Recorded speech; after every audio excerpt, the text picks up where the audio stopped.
Let me get this straight. You blew up a building. 2 CIs and the CEO of 22andU. Two competing federal agencies with the same mission. I don't understand why those Fed a-holes are so darn mean.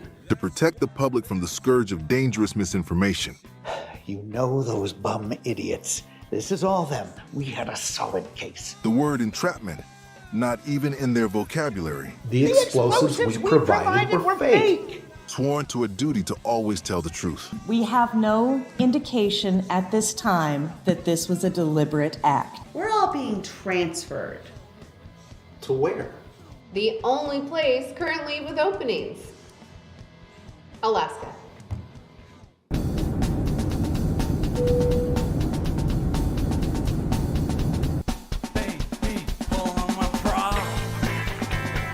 Good morning.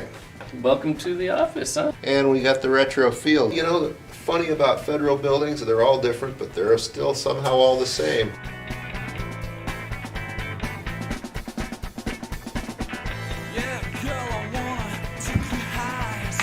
Oh, good morning, Agent Walker. At the coffee station. We actually drew straws before he got here, and I won, so we get to work together. Let's get started. Let's see if we can't stir something up. Let's give it a minute. I like to warm up the truth muscles a little coffee beforehand. Well, what do you want to do first? What do we have for a surveillance van? Oh, wow. I got a Ford Explorer. We don't have a surveillance van. Do you put many cases here? Cases? Yeah, cases. We're the tip of the spear when it comes to protecting American democracy. You really believe this? You really believe that people posting crap online is going to cause our country to crumble? I think the work that we do is important. We don't have a surveillance van. Me and some people got one. We've never needed one. We need a surveillance van. We need a big case or a CI who can lead us to a big case. What do you need the van for? Surveillance. CIs, or confidential informants, are the lifeblood of any good law enforcement agency. Public posts on social media are one of the best ways to find CIs. Agents would never use coercion or take things out of context to try and persuade someone to become a confidential informant. The new Taylor Swift single is absolute fire. I'm just seeing a lot of incendiary and violent language here. Agents always need to be on their toes and ready to make snap decisions. Is there anything I can do for you guys? Actually, David, there is something you can do for us. Chicken nuggies. Chicken nuggies. What? Cheeseburger. Cheeseburger. McDonald's cheeseburger. Burger King. Burger King cheeseburger. Flame broiled. Chicken nuggies. Oh, baby, know you're gonna like it. I wanna be your beaver pilot. Said, honey, know you're gonna like it. I wanna be. Awesome, right? Is this a loner? This thing's totally legit. What is this? It's got windows!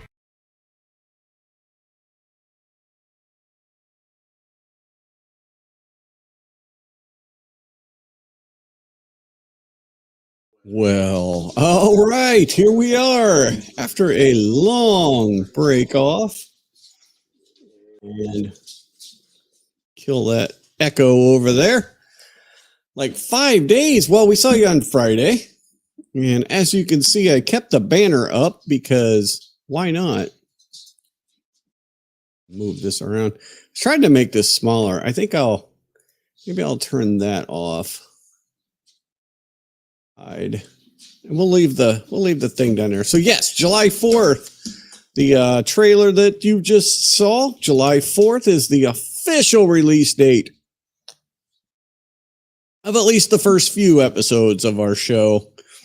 And then we'll see how that goes and see if we can get some views on it and some support. I don't know. We'll see.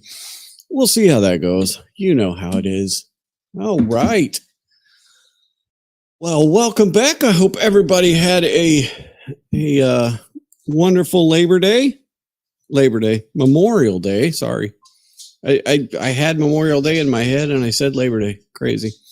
Had a good Memorial Day. I know it's kind of, that's, it's Memorial Day. So, to today was bonkers. You can describe it as bonkers. It's like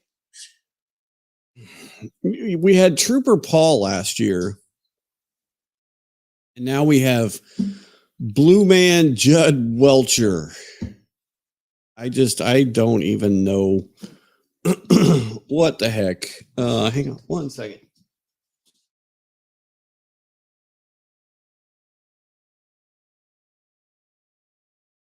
Thought all the dogs had gone off to the other side of the room, so I thought maybe Cat was home, but they're all back, as you can see. Well, Finney's back in his spot right next to me.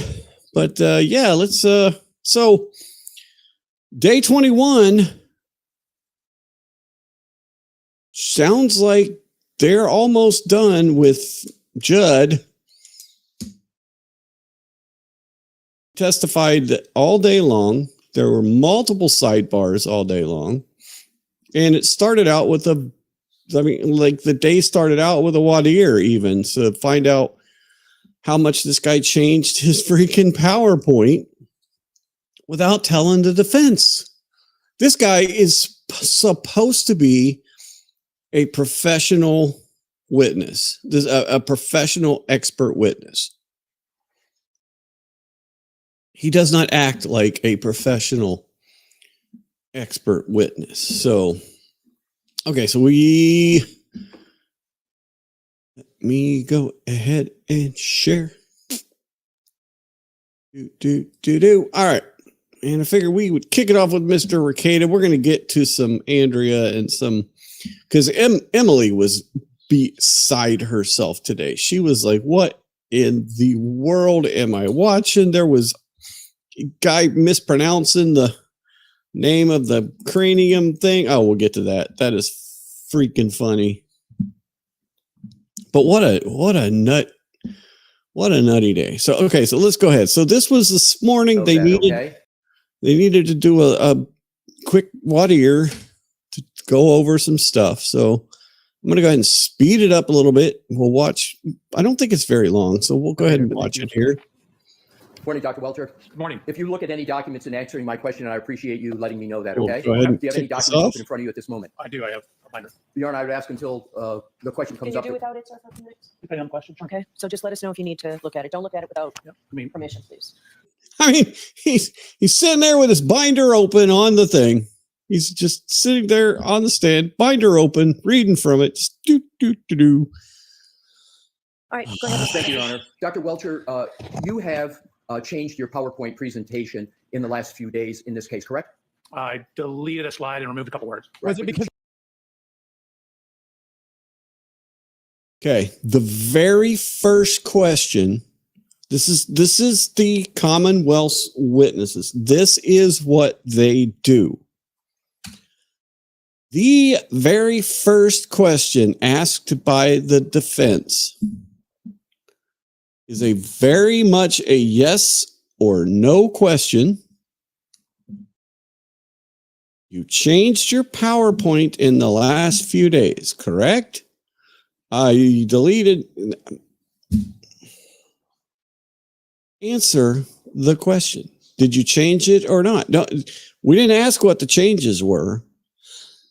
He asked, did you change it? In the last few days in this case, correct? I deleted a slide and removed a couple words. Was it because of that guy that got wrecked in the stand? Correct. I deleted a slide and deleted a couple words.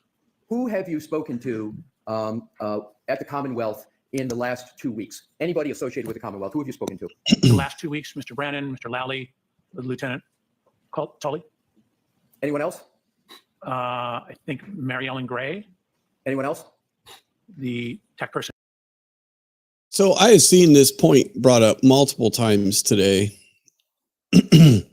Why is Tully still in this case? He was demoted, removed from the Norfolk County DA's office. Why is he still participating in this case? Because of his participation, because of the things he's done in this case, and probably the Birchmore case, he was demoted. He should not be a part of this case, yet he's chauffeuring witnesses. He's talking to people. He should not be a part of this case. And Cindy this morning.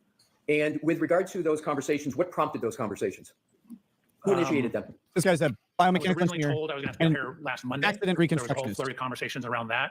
I was initially told I may have to give all my rebuttal testimony on a whole huge data set I'd received. I'm sorry to interrupt you, sir. My question was simply because we have a limited amount of time. Who initiated the conversations? Oh, there were multiple conversations. Yeah, who initiated them? I have no More idea. than 10? I'm sorry? More than 10? Probably not. All right. What did you discuss with, you understand it's no longer Detective Lieutenant Tully. It's, as I understand, it's Lieutenant Tully. Did you have conversations, you had conversations with him, correct? Correct. When was the first conversation? How many? And what are the nature of those conversations? Are you limiting it to the last 10 days or in total in my life? Within the last 2 weeks. Last 2 weeks. Forever. I believe it was when I got here on Saturday night, I informed them I'd landed. And then Sunday morning, he gave me a ride over to the district attorney's office. And what did you discuss from when you, did you have any discussions with Lieutenant Tully before Saturday? Within the last 2 weeks?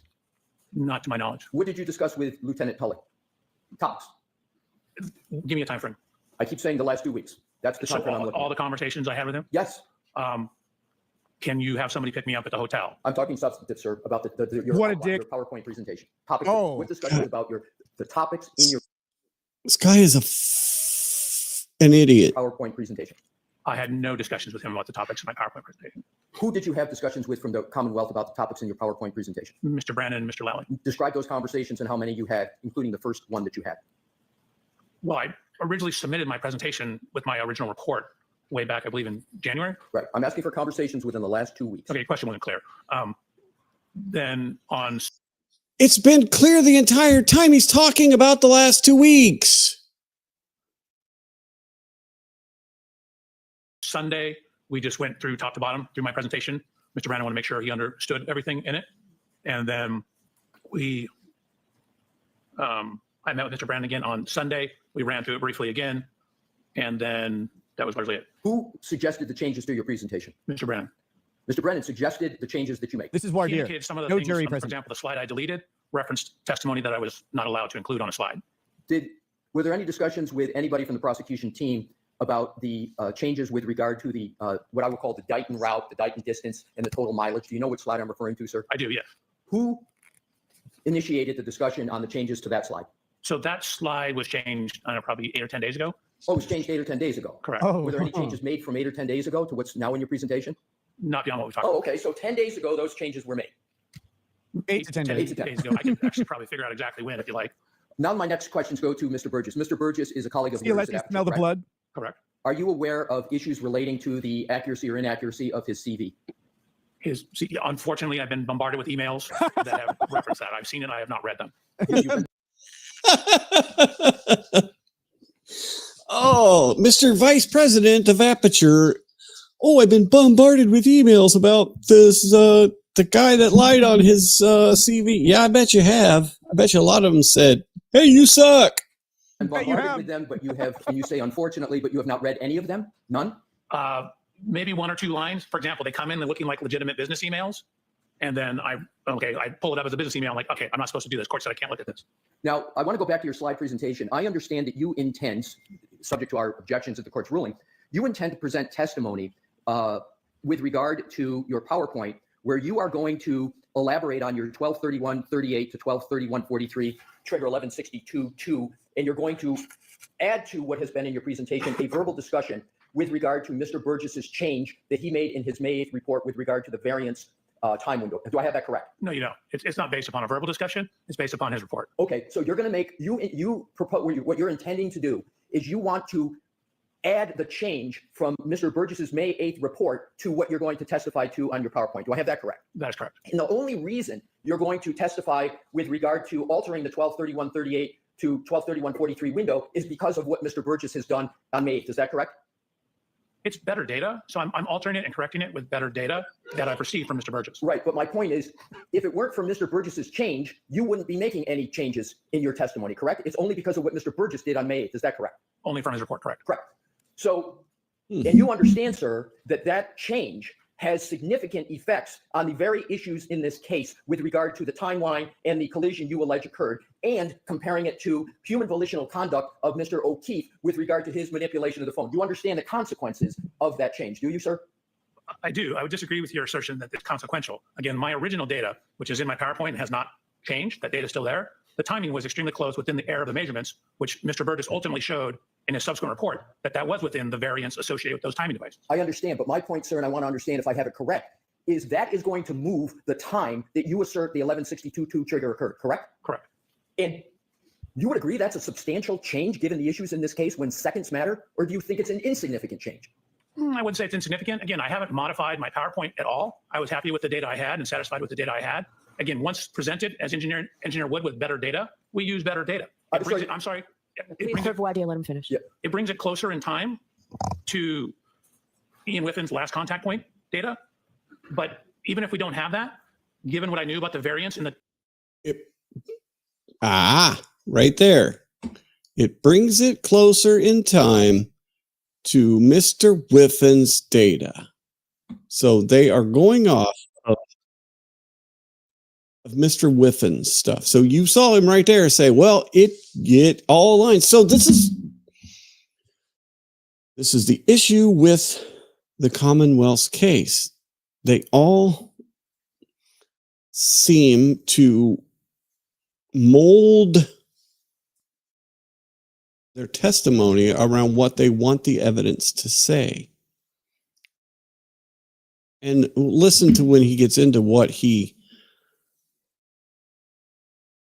looked at. We'll get into that. What did you look at when you were preparing your report? So here, I cell finish phones. this My up. time was still within that window anyway.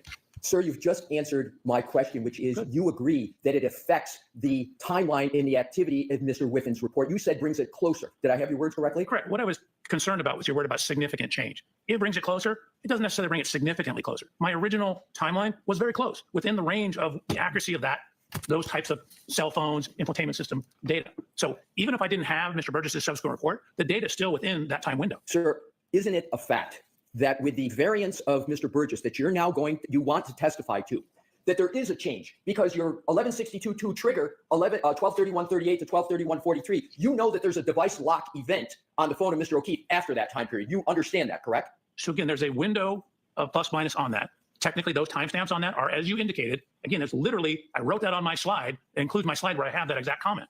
But my question, sir, is the change means now that with the Mr. Burgess variance moving, you now have part of the moving range that occurs after the device lock, whereas before your change, the device lock occurred after every bit of your range of 1162.2. I have that correct, don't I, sir? You do. Okay, Okay, Your so Honor, that's all I needed. Thank you. All right, so we're going to bring the jury in.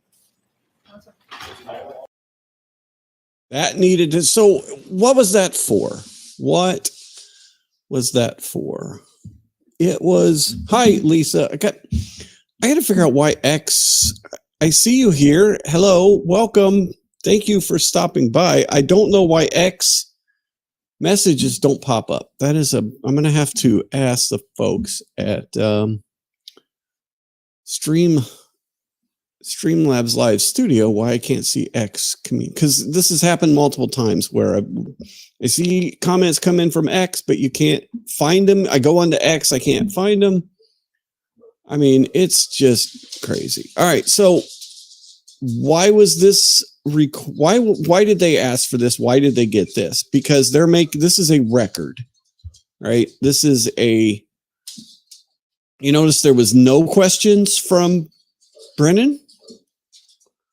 They needed this on the record for an appeal if for some reason the jury finds her guilty of anything. If there's a guilty verdict in this case, this is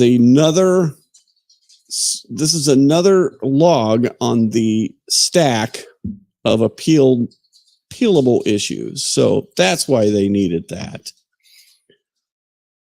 So, all right. They outside the door. Awesome. You may as well stay right there. Okay. Should I do these banners? Right, Be like, so here we they're go. Bring in the jury. So let's go ahead. Let's switch over now. I'm gonna remember today to switch my thing over. I will remember every time. And if not, I'm going to slap myself on the wrist if I do not share when I change perspective. So, okay. And what Andrea brings up before that, there is a new filing in the case. And particularly for so what this is saying is they want to call 4 additional witnesses for the defense. Why? Instead of calling to the stand Detective Proctor, because they are not going to be able to do anything but ask him open-ended questions, right? They're not going to be able to ask him leading questions like they could on cross, and Bev is definitely not going to declare him a hostile witness. So they are asking to call in the recipients of the text messages from Proctor, because they need to get those text messages into the record. They need those things to be read. So if they can bring in the recipients of those messages, they can get them on the record and they can get it in front of the jury. So we will see if Bev lets that in. I don't know that she's going to. I don't know that she's going to let that in. I think that that's going to be because she's not going to give the defense anything. So I don't know that she's going to do it. I just don't know. So, man, my phone is blowing up. And it's from Manscaped. All right. Introducing Skin Ultra. Okay. Anyway. All right. So we had the voir dire, however you say that word.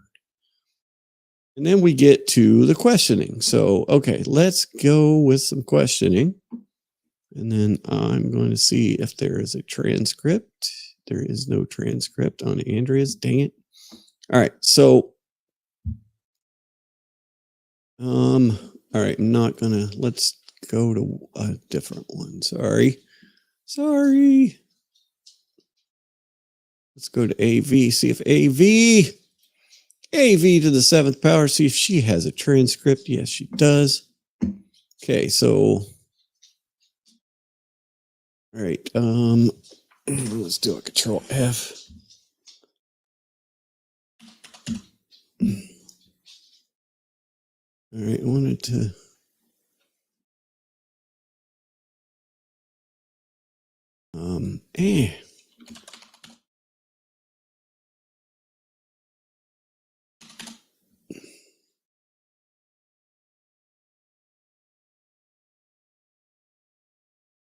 So this is all right. So that was pretty far up.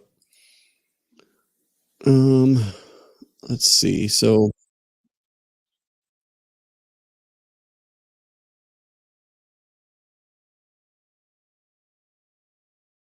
and hang on a second. Let me try. Let's just go ahead and go to Emily. All right. So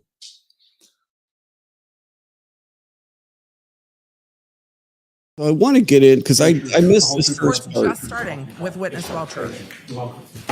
I think this is the last witness. I think it is. Crap. I do think this is the last witness too. I don't think they're going to call anybody else after this guy. I know. They don't know what you know. The jury's going to like him a lot. The analogy is easy to follow. He's easy to follow. They're not going to be mad at his jokes. The jury's going to like him at this point. We'll see where that goes. ID mechanical engineers, a group came in from a company that did this type of work, and they showed some examples of how you apply engineering concepts that you learn in mechanical engineering to the human body. I'm not liking that. Hang on, I'm going to switch again. Running a company with my co-creator, as well as teaching conducting research, publishing, also while going to school part-time. Take us to 2011. Were you still pursuing education at the University of Southern California? I was. Beat this up a little bit. What did you achieve in 2011? So in August of 2011, I finally obtained my PhD in biomedical engineering. I wrote my dissertation, reading from my resume, titled Development. So there was some question about, yeah, no. Yeah, I know. He was so hard to follow. It's just crazy. I mean, he's just going through his CV. So he does have a PhD. Validation So and testing of a new sensor array. there was questions about that because some places showed him with a PhD, some didn't. And I don't even know if Aperture shows him with a CV. Let's see. Let's find Judd Welter. Here, this tab.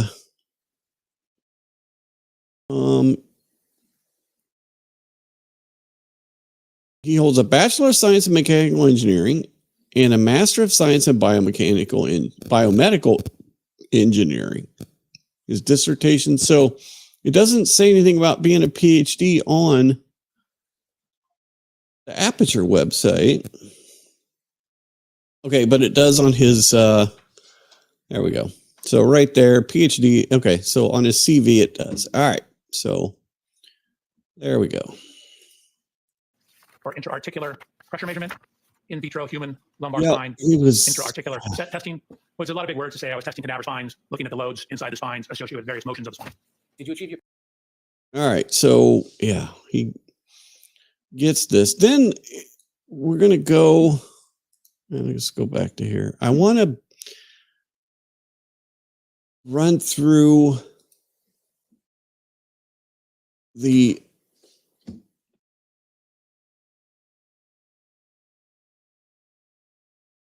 what he looked at for this case, because the meat and potatoes of it, the important information.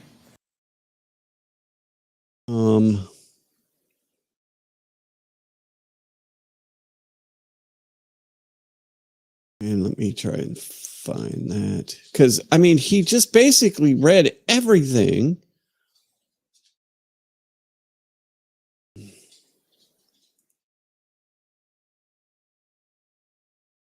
And let's see. Gosh darn it.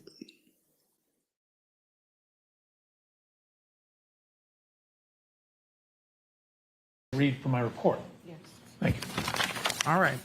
Can you share There we with go. us materials generally that you looked at in your review? Sure. Your Honor, may I read from my report? Yes. Thank you. All right. Well, he asked the court. I heard him this time. If he asked before, I just didn't catch it. Mr. Reporter, I apologize for the lengthy list.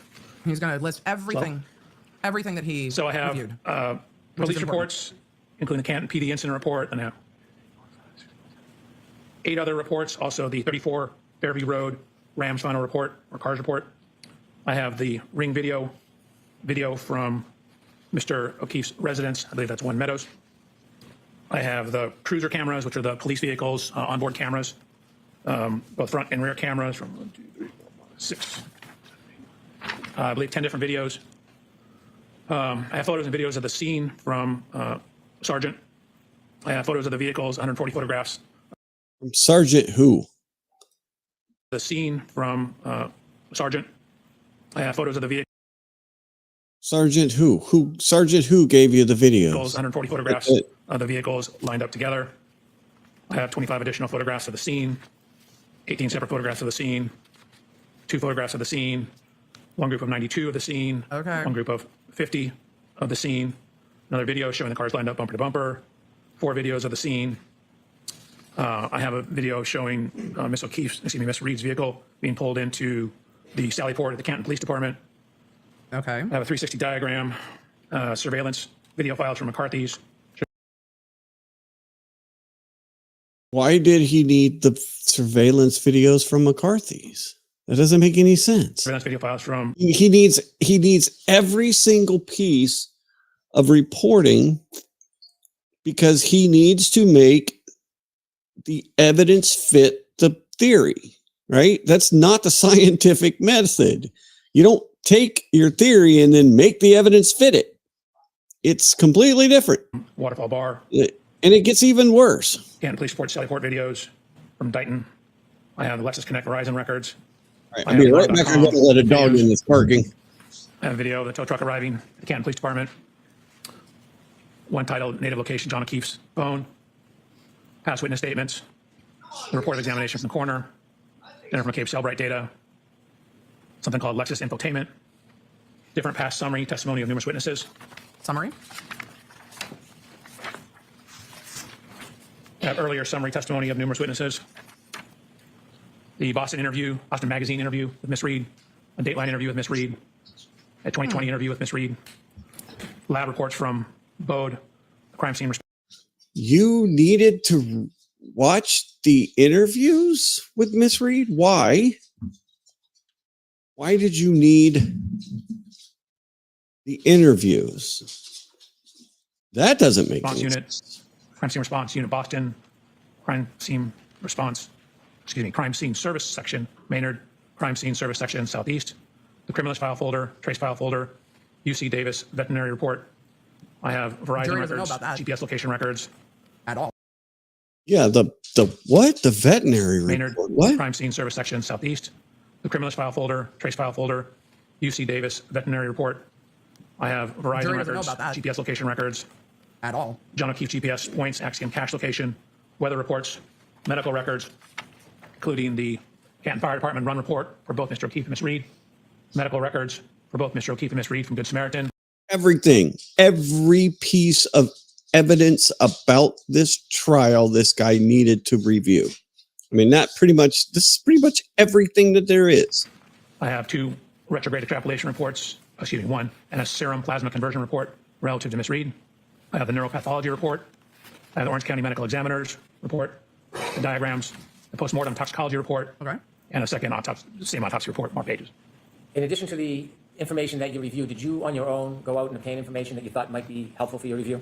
I did. So first what happened is I asked for all the information on the case. So I received some information. I saw a couple questions. Why does he need all of this? Because he's doing the full accident reconstruction and all the information is information he may or may not need. So he's going to review basically everything. And because he's looking at the biomedical side and the accident reconstruction, he's going to want to know all of the different information on it. Because in Karen Reed's interviews, she talks about this collision. She talks about other collisions. She talks about what she did. She talks about what she saw, what she thought, and other information. So Karen Reed's interviews give context to the way she said things went down. So he's absolutely going to look at the way she said things happened if he's trying to reconstruct what happened. So that doesn't surprise me at all.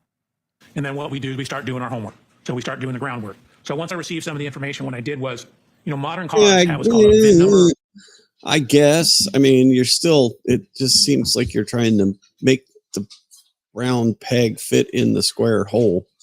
All right. So then we get into the PowerPoint trend. Let's see. Enjoy no slow mode. Also with George not found. Yes. Thank you for the gifted memberships. Good to see you in the sometime. 141 pages. Didn't look at every page, but it looks right. I'll let you know. So who gets the Lexus after testing? That's a very good question. I don't know. I don't know who would get the Lexus after testing. Hey. I'm going to answer I'm going to thank some of y'all for gifting membership. What you got? We'll be doing the members only live. Sometimes. 141 pages. Didn't look at every page, but it looks right. Huh? I'll let you know. B2, thank you for the gifted membership. Good to see you in the chat. Yes, I did. Username not found. Thank you for the gift. I went to Costco and I had to pick up dog food for all of our lovely puppies. And walking through the freezer section, and I picked up a pair of lasagnas because we had lost our freezer last week. So our freezer died. And with it, a lot of stuff, including 2 Costco lasagnas. So I'm like, I'll pick up a lasagna. Then I was looking because we had some corn, white corn from Costco. It's really good. So we had that on the list. So I'm looking for corn. They didn't have it. But they had, which I haven't seen at Costco in a while. And this is the business Costco here in Anchorage, not the regular Costco. It's like the business one. But they had Otis Spunkmeyer frozen chocolate chip cookie dough. The individual little cookies I already do. So you just put those on a thing, put them in the oven. Bam, you got cookies. So yeah, I had to get some of those. So anyway, that was my trip to Costco. Gifted memberships.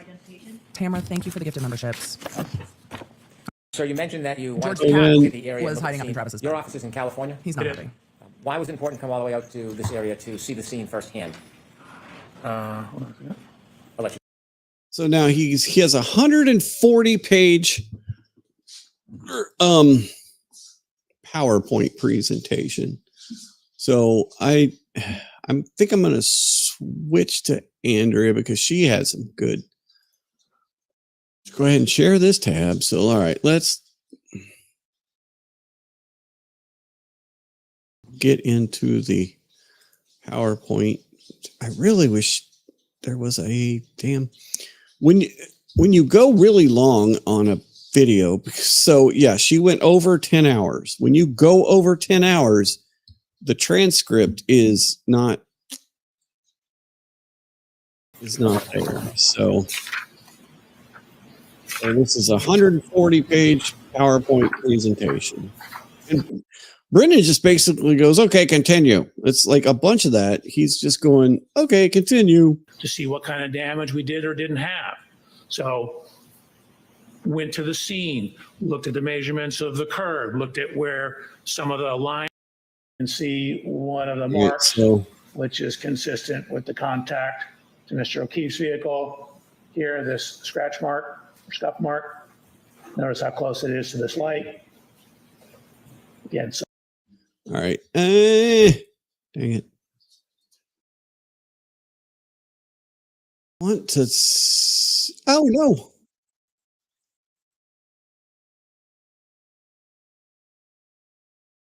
Sorry, I'm like pushing buttons here that I don't mean to be pushing.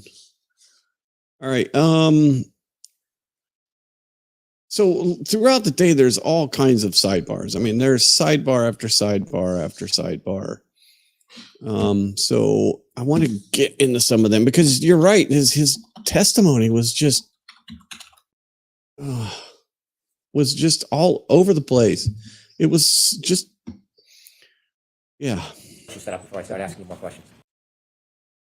I understand that you intend, subject to our objections to the court's ruling, you intend to present testimony with regard to. Stop. All right, go back to the start of the thing. Okay. And then let's see when's the. All right, so 157.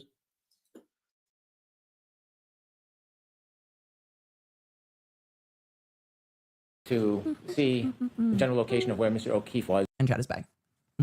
Chad is hilarious. The review of materials. Did you have an opportunity to review dash cam footage from Canton Police Department police vehicles to see the general location of where Mr. O'Keefe was when first responders were assisting him? Objection, Your Honor. So that's just a yes or no?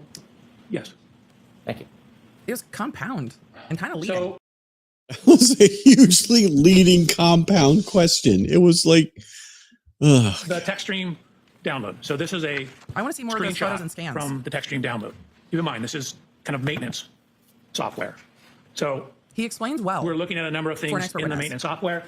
What we see is, and this is noted in the report too, that when the vehicle gets into the Canton Police Department after this event, you can see the mileage is 12,665 miles. Leslie's going to tear this guy a new one tomorrow. It's going to. I can't wait for tomorrow. This testimony is just.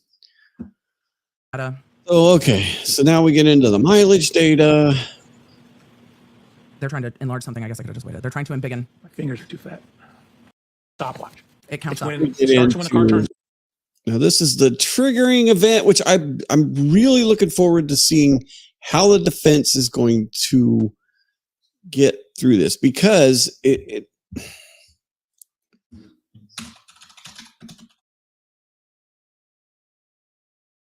so Chad, he didn't say he was done. What type of clock? No. So this is the issue with all of this is you can't. It doesn't. These key cycles. So they're talking about key cycles. So when you turn on the car, and you guys all probably know this, when you turn on the car, a clock starts and it says you've turned on the car, right? And then as the car is on, it goes through until the car is shut off, it's recording and it's running this time. And what they've done, and then the text stream events, when these triggering events like this 1162-1, so this is key cycle 1162 supposedly. When these things happen, it records this event, and then there's like a 10-second window, and then it shuts off. But there's no actual time. There's no, okay, this happened at 11:38 or 12 o'clock or whatever. And so what Mr. Burgess did, what Shannon did last week, was try to find events that coincided with these events. And so they said, okay, well, there was a 3-point turn here. And so we matched it up. And so I'm curious if the defense is going to, it would be interesting to see their experts report, because they've got that other report that guy did, I can't remember his name now. Are they going to concede that Burgess was correct, that this 1162 key cycle was the key cycle of Karen Read on the night in question of January 29th at 12, whatever in the morning? It went from January 28th to January 29th. They started the car at like 12:18 or something like that. Is the defense going to concede that point, or are they going to say that a different key cycle, that this was 1162 was not the key cycle that night, that it was maybe the key cycle when the car was picked up in Dighton or something like that? Because you've seen online, I've seen speculation that, Trooper Paul said that his testing was key cycle 1164. Well, there's no way that that's possible. So it's going to be interesting to see what they concede, what their experts going to say, and how they rebut this. So, and there's only two. They're talking about these triggering events, where sometimes this car's had like 11 triggering events within one run, right? Basically from key on to key off. This one only has 2. Supposed 3-point turn and the supposed incident. That's the only 2 recordings of any kind of data that was pulled in this. He said he has further questions on this slide. It's just a continuous clock, meaning it's not a clock like a time clock. It's more like a stopwatch kind of clock. Has it ever been referred to as a running clock? The same thing. You start the stopwatch as running. Based on the text stream data alone found in that one spot, can you tell from the data in the text stream alone what time the power was turned on? No, not alone. It simply tells you how long it's been on. It doesn't necessarily immediately tie it back to a clock time. You need additional information. And so, all right.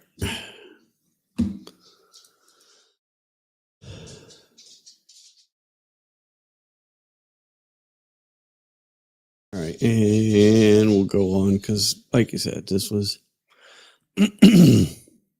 where are we at here? We're at 216. Okay, so they're going through this freaking PowerPoint thing, and then eventually, this guy's just rolling along, right? is the data that you So this is a little farther along. regarding the speed, the direction, and the timing to determine whether this was consistent with a 3-point turn? Yes. Okay. So he's asking him questions, right? So Brennan decides to ask him a question. And the cell phone data. Is the data that you analyzed regarding the speed, the direction, and the timing to determine whether this was consistent with a 3-point turn? Yes. Okay. Continue, please. Okay, continue, please. What?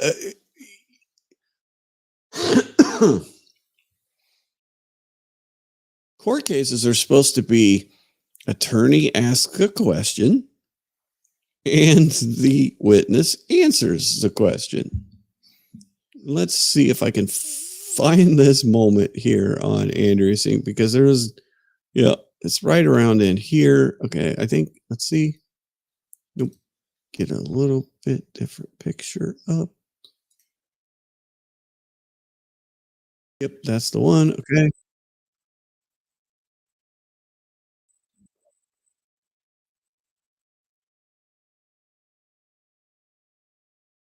A couple questions, and if you can zoom in a little, we might be able to see it a little better from here. Where would you like it? If we can start. I think it was back a little bit. Damn it.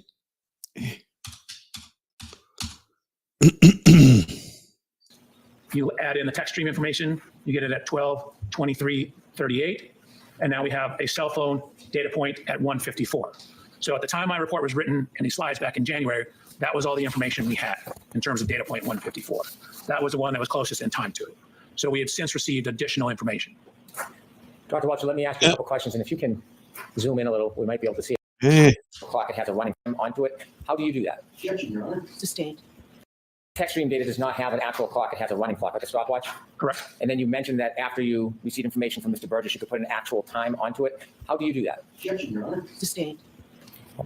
You shared with us that the text stream data runs on a running clock. Correct. And then you received further information so that you could actually identify a time. Where did you receive that information from? Objection, Your Honor. I'm going to allow that. That was from Mr. Burgess's report. And do you know where that information came from? That came off the SD card, I believe, in the infotainment system. Do you know when Mr. Burgess found the SD card on the infotainment system? We have data in the text stream that shows the speed, the position, the steering of the vehicle on that trigger. And so we're trying to match the timing and the description of what the vehicle was doing with the text stream, the infotainment, and the cell phone data. Is the data that you analyzed regarding the speed, the direction, and the timing to determine whether this was consistent? Yeah, we're trying to match. We're trying to match the time. I mean, 3-point turn? Yes. Okay. Continue, please. Continue, please, with what? That's not a question. And if you can enlarge that because it's hard to see back here. That sure is. Okay, so again, we are looking at event 11:16. continue, please. Like, what? Ask a freaking question, dude. That's not how this works. You don't just, okay, continue. All right, so now he's talking more about the... So 1, 2, 3, 4, 5, 6, 7, 8, 9, 10 data points at half a second. That's the 5 seconds of pre-crash data. So if you know you're going so many miles per hour, again, I converted it to feet per second. Feet per second. He used the word pre-crash data. It's pre-trigger data. What he explained earlier multiple times is that if there is a triggering event in the text stream, the car will capture the 5 seconds before and the 5 seconds after, and then will capture some, not necessarily all, of the information in the middle. So it is the pre-trigger data and the post-trigger data. He's calling it pre-crash. He's the witness, not me. But that's what M1 through 9 is, and then N0 through whatever, or M0 through 9. I'm going to ask him about his ultimate opinion about which trigger event correlates to the backing event. So shake it off from the chaos of this testimony. Here's the important chaos of this testimony.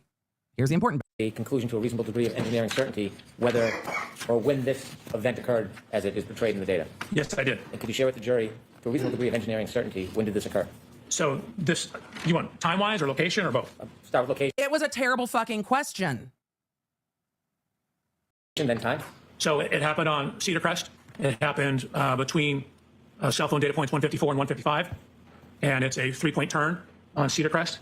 And it occurred, according to the text stream data, about 12 minutes, 23 seconds after the vehicle was turned on.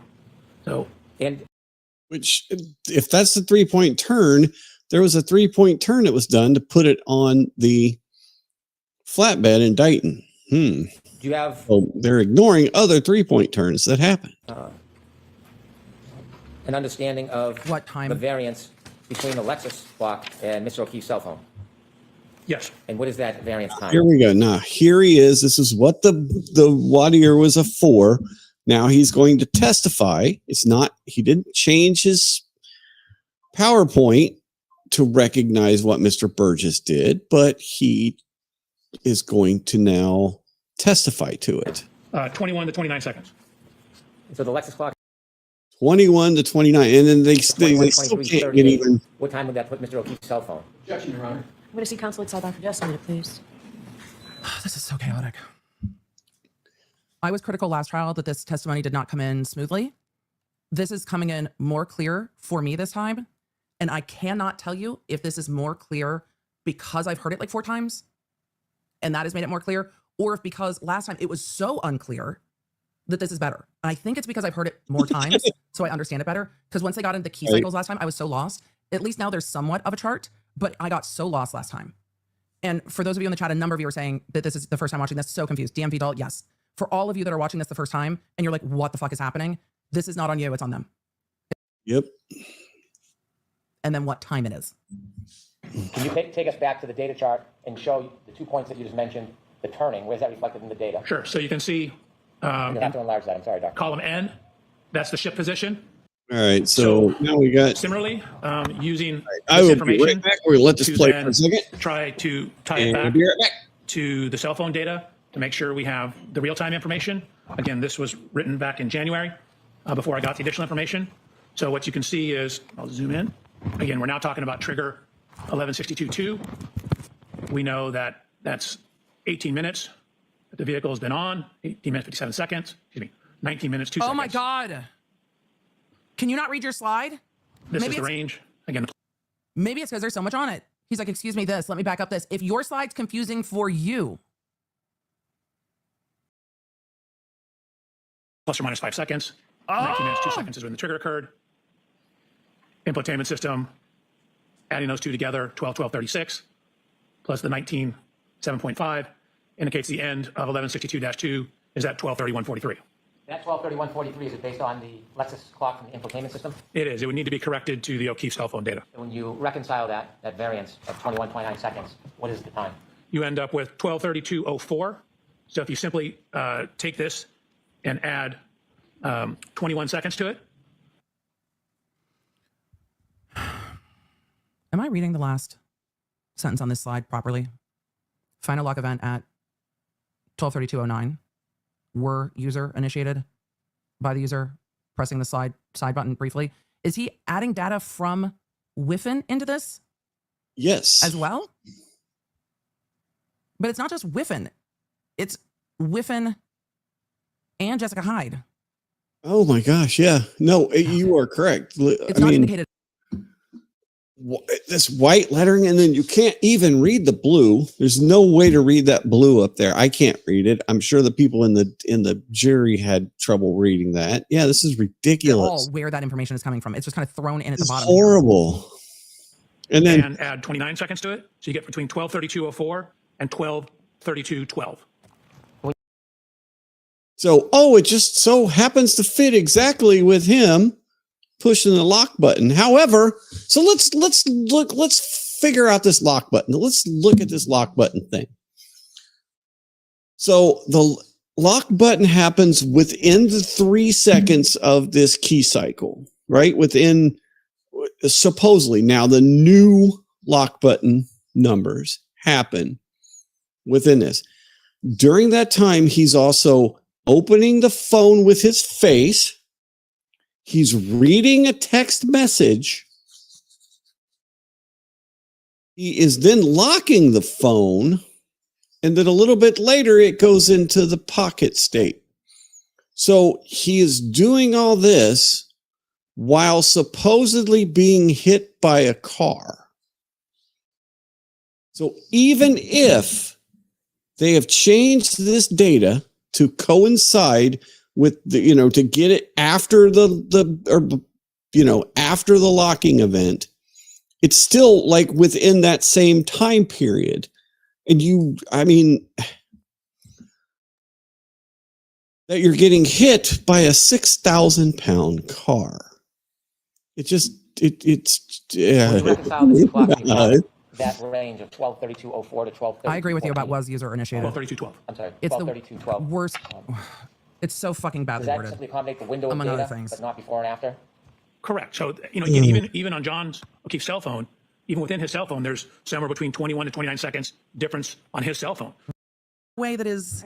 All right. So it goes on like that. So now we get back to after lunch. And we are not getting to synthesizing the information. There's times he tries. And then Brennan's. I want to see what's this hot mic thing here? What's that? Going approximately. Sir, what? It did not come to rest. I misspoke. That's where the text stream data position and came to rest right there. Well, it didn't come. Called HVE. So that's the vehicle. What is it Point saying forward. here? You guys can Remember what I said? Initially pulled forward, then backed up, past its initial spot, and then went backwards further distance. So what this shows is where we simulated this in a program called HVE. So that's the vehicle, the Lexus pulling forward. And then it accelerated in reverse, past its initial starting position, and came to rest right there. Well, it didn't come to rest. That's where the data came to ends. rest there. Do you I'm have sorry. data that the defendant's Lexus Yeah, it didn't stopped come to there? rest. No, it did not come to rest. That I misspoke. That's where the tech stream data ends. You're the As you can expert. see here, it's still going. I've been too generous. Sir, what? Oh my God. What in the fuck? It's still going approximately 23 miles an hour, and that ends. You'll have to zoom in on that so the jury can see what you're referring to. That wasn't me. I had to back up because it sounds like somebody's over talking or under talking. Hold on. It's still going approximately 23 miles an hour when that ends. You'll have to zoom in on that so the Somebody said, God damn it. I think it was the witness. Yeah, I think that was the witness. I mean, at least he I did not catch At least that. he didn't say kill me. I mean, God damn it. Of all the hot mic moments we have had, I'm pretty sure that's the witness, but that's me speculating based on what I'm hearing. I'm going to back it up. We'll do it one more time. I thought I heard that. I was like, and he's the one trying to manipulate the slides back and forth. So I think it's the witness trying to get the slides to go. Oh my because that's what God. he's in the middle of doing. This is so crazy. All right, I got to grab water. I'll It's be still right going approximately 23 miles an hour when that ends. You'll have to zoom in on that so the jury can see what you're referring to. Yeah, I think it's frustration with the text slides. So again, as I mentioned, the tech stream's taking a window of data. It doesn't take anything outside the window.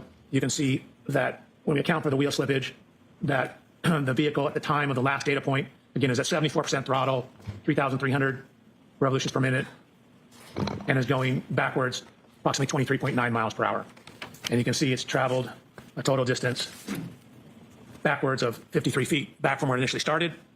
Or if you consider where it pulled forward 34 feet and then backed up 53 feet, Oh, adds so the two together insane. from the point it Oh, pulled all so the way forward. insane.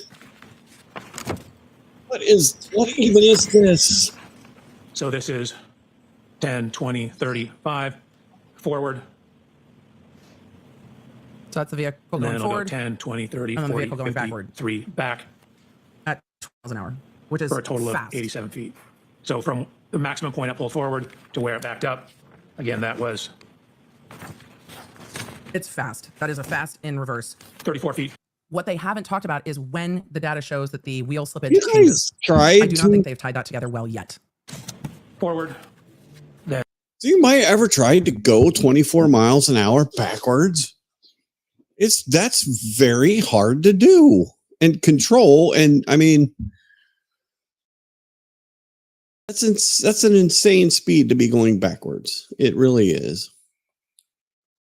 So okay, get to another To a excellent. reasonable degree of engineering certainty, how many triggering events occurred? How many triggering events occurred in that ignition cycle 1162? He talked about that too. Objection, Your Honor. I'm going to allow that. in 1162, the tech stream recorded 2 triggering events. And do you have an opinion as to the type of triggering event, the type of movement of the defendant's Lexus in those 2 triggering events? I do. Regarding the first triggering event, 1162-1, do you have an opinion to a reasonable degree of engineering certainty what type of event the first triggering event was? What does that even mean? To a reasonable degree of engineering certainty.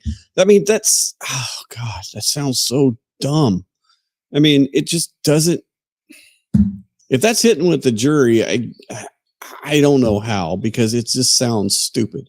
I would just, if I was in the jury, I'd be like, that sounds dumb. I'm going to allow that. The actual trigger was excessive rearward acceleration. The event was during the course of a 3-point turn. And do you have an opinion to a reasonable degree of engineering certainty the time between triggering event 1 and triggering Yeah, he event said 2 8 in that minutes. cycle 1162? Yes.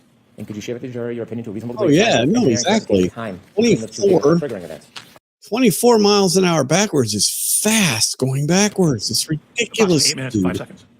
And do you have an opinion to a reasonable degree of engineering certainty as to the type and triggering event of the second event, 1162-2? I do.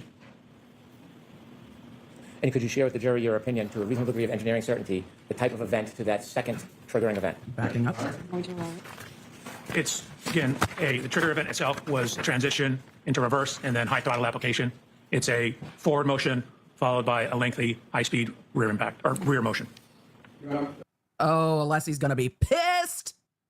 You cannot say a rear impact. It has not been anywhere in your testimony. Also, the triggering event wasn't the pulling forward. He just testified that the triggering event was the reversing action. And now he's testifying that the triggering event is the pulling forward. I backed up because Alessi objected immediately because he said impact. Oh boy. Model application is a forward motion followed by a lengthy high-speed rear impact or rear motion. Yep. Yes, I'm not going to highlight it. So get the answer again. Do you want me to ask the question again, Your Honor? She said, I'm not going to highlight it. A lot of you have asked, why is the judge overruling all of these objections? These are objections for the record. These are not objections to the form of the question. These are objections to his expertise. So these are for the record objections. She has sustained most of Alessi's objections today with regard to form of the question. That's not what these are. These are for the record. One final question. Do you have an opinion to a reasonable degree of engineering certainty the relative time this backing maneuver occurred with the defendant's Lexus that you just spoke about? Yes. And could you share with the jury your opinion to a reasonable degree of engineering certainty? Sure. It matches the window of the cell phone data for Mr. O'Keefe that puts it in front of 34 Fairview. So the backing event occurred somewhere between 12:32:04 and 12:32:12. Reading from his report. I've never seen an expert coming to give an opinion of a highly relevant and contended point in a case, and instead of saying to the jury, yes, answer, they are saying, yes, answer. I have never. Yeah. Do you know your opinions? I had to run it back. What's happening? I'm going to turn to a different part of your study of this case. Do you know your opinions? So the backing event occurred somewhere between 12:32. He's reading his report. He's reading it straight from the report. 04 and 12:32:12. I now want to turn to a different part of your study of this case. Okay. Oh my God. At some point, did you try to determine whether there was an intervening event that could have caused damage?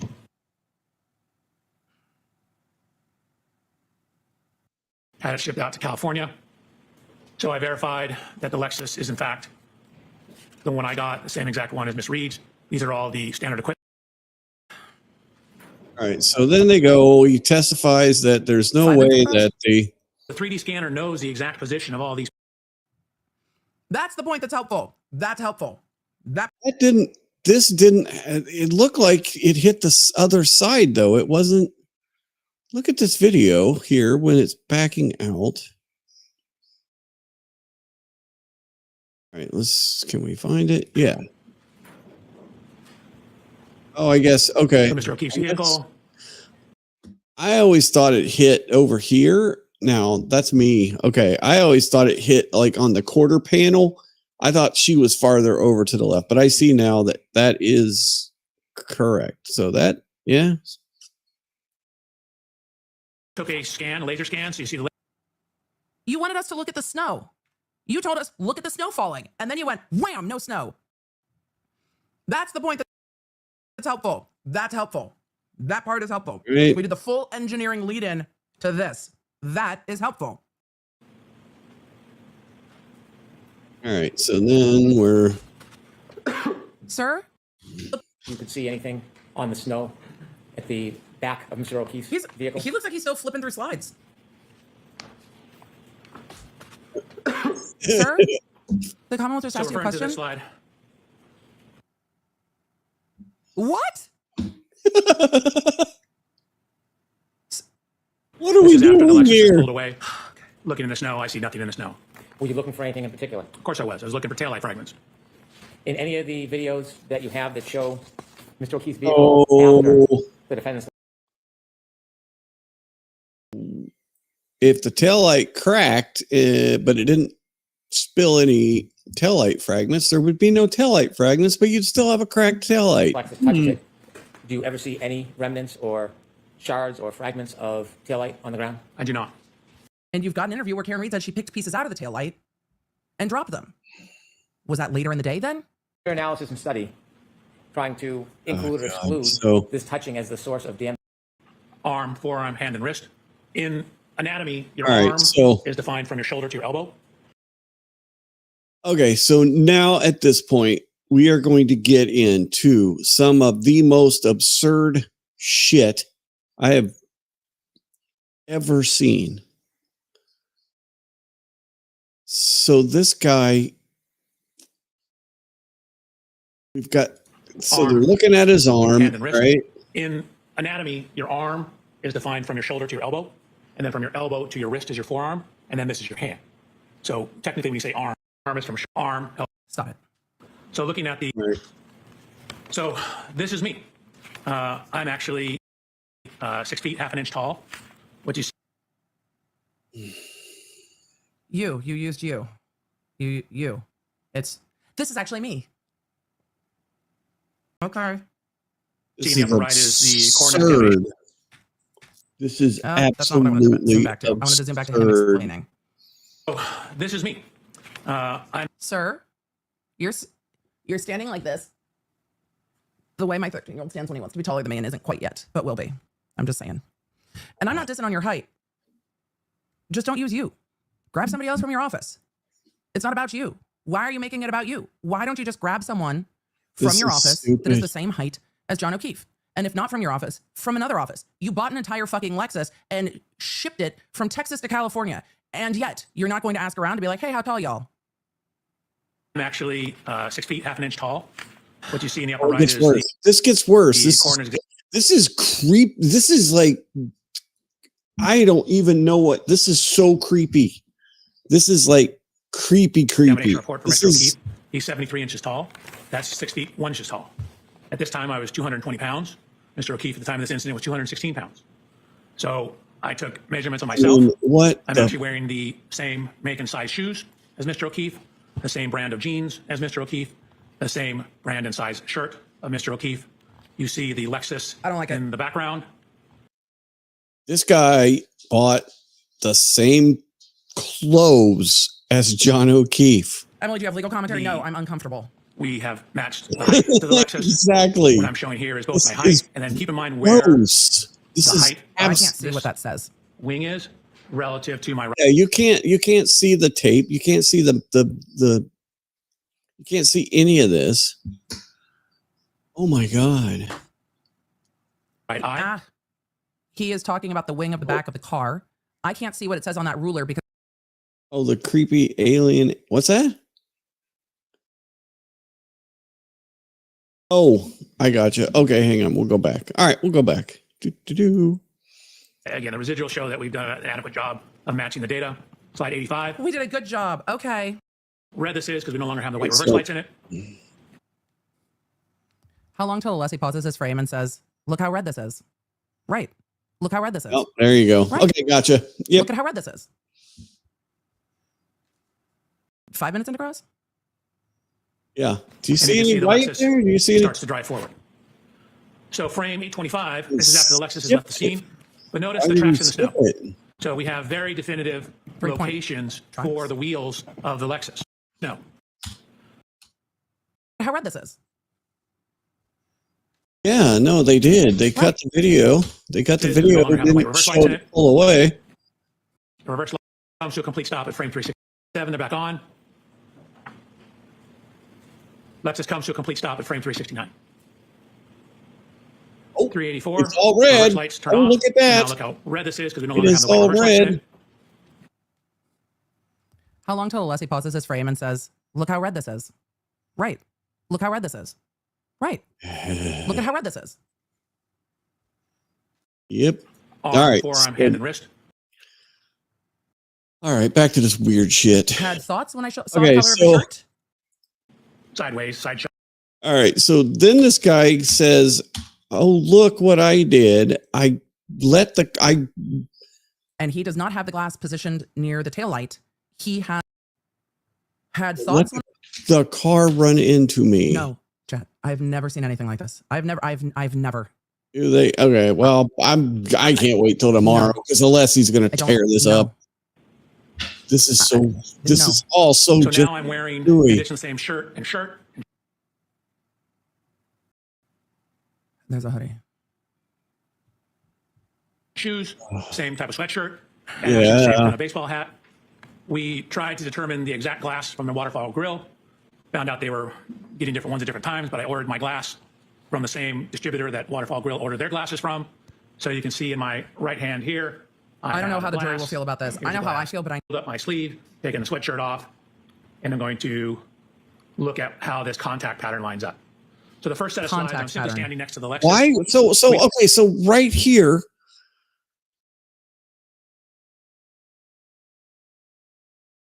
that is not a side swipe. They keep saying, oh, he got sideswiped. He got sideswiped at 24 miles per hour.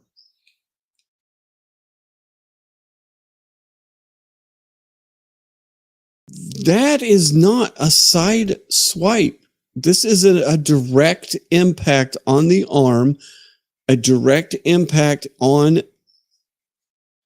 this guy's ribs. If this car hit you like this at 23, 24 miles per hour, it would break your arm at the least. You would have broken ribs. Oh my God. Yeah, I know. I'm with you. I can't wait till the defense is going to blow this whole thing up. We know how scratches on Mr. O'Keefe's arm. I'm seeing how those may or may not relate to the height and position of the taillight. Dr. Welcher, if you could back up one slide. Oh, the guy, John O'Keefe, has his phone, right? He's got his phone. He's supposedly they're saying that this all happened right at the time he's got his phone. He's looking at text messages from Jen McCabe, and then he locks the phone. Then he gets hit by the car almost immediately after he locks his phone, but yet he's got a drink in his hand. Oh my God. This is so insane. In the middle photograph, at the top of the Lexus, there's like a rim. What do you call that? I call it a wind wing. Look at this. This is so insane. Okay. Thank you. Air dam would be another.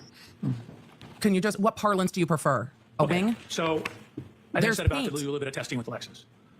The first test you're going to see is me just walking backwards or actually sideways into the Lexus. What I've done is I've painted the Lexus right rear taillight with what's called grease paint. Kind of sort of like paint, but it doesn't dry.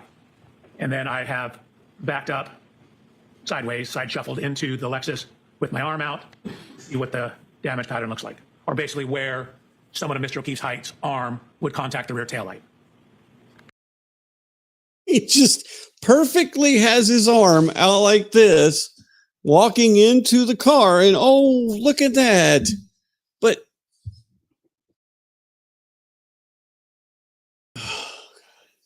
so somehow the car hits him. This is what blows me away. This is physically not possible. They're saying the car hit him. His arm broke the taillight. The taillight tore through his shirt and cut up his arm, but yet at the same time, he was flying through the air and hit his head.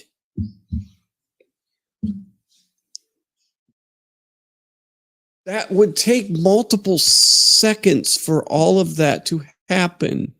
There is not a physicist that exists that can do the math that convinced me that would happen. There's just not. Yeah, no, I had heard that too. I'll try and find that if I can. When do they actually show her? Do they show her leaving the courtroom, or did they just show an empty chair afterwards? But this is just so then what you see is insane. Showing the photographs again. I show the paint transfer onto my arm, the yellow grease paint on my hand. But that's an intact was to show where my hand would hit the taillight. And so just kind of me walking slowly sideways into it, the approximate location of the taillight, and I'll line it up with the broken taillight in a second, lines up with the approximate location of the lacerations on Mr. O'Keefe's arm. Dr. Welch, let me ask you a question. When you're engaging, but you're moving into it. Yeah, exactly. So He just moved his arm in there and made sure that his arm hit in the same spot. How is that any kind of scientific experiment? Tell me how that involves the scientific principle.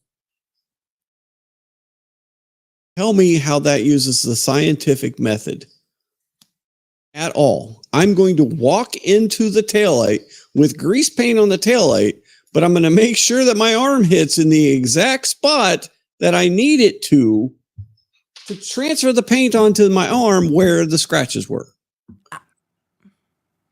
Where did your accident reconstruction start?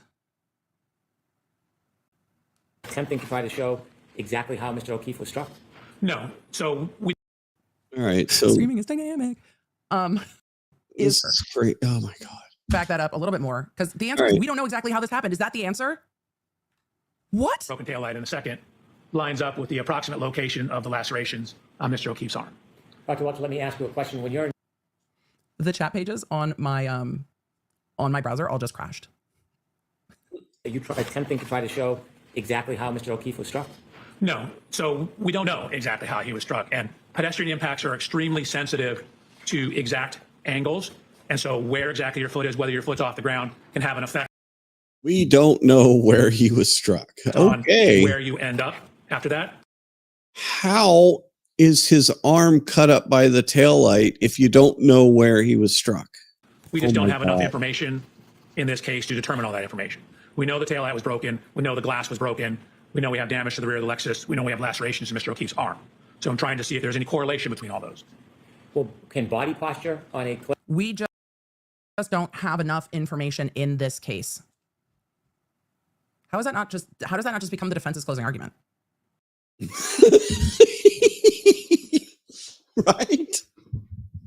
Right. We don't know exactly how, so that's reasonable doubt. That's what that's called. That's called reasonable doubt. Okay. We know the taillight was broken. We know the glass was broken. I can't believe this is the answer of their expert. Their expert. But correlation isn't enough. Whether your foot's off the ground can have an effect on where you end up. I had to hear after again. that. I'm shocked. We just don't have enough information in this case to determine all that information. We know the taillight was broken. We know the glass was broken. Where I walk sideways, how this lines up with the location of the lacerations on Mr. O'Keefe's arm. Here's the post-contact scuffing on the taillight. Here's a picture of Miss Reed's vehicle on the right-hand side. So now I said, okay, that was me walking into the car. Let's have the car drive into me. I did this at very low speeds. And you'll see, and we'll show this from two different angles. That's me showing I'm doing test 2.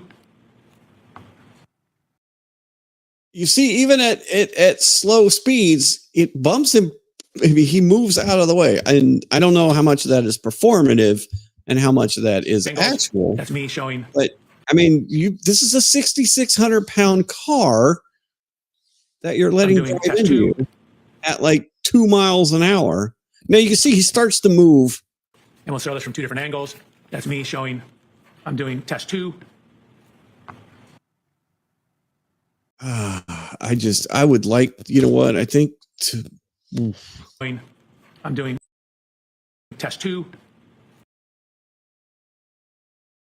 I would like to get this on something that we could run it just frame by frame. If I could, I don't have time to. And we'll show this from two different angles. That's me showing I'm doing test 2.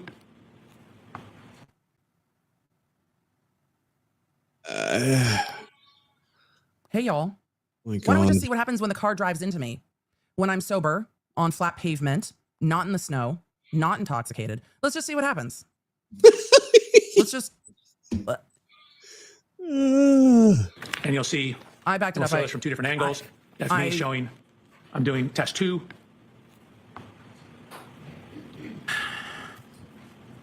This is from a camera that we have pointing down at it. This is the speed. You'll see it's only about a 2-mile-an-hour impact. But even a 2-mile-an-hour impact redirects me back and causes me to rotate and take a step.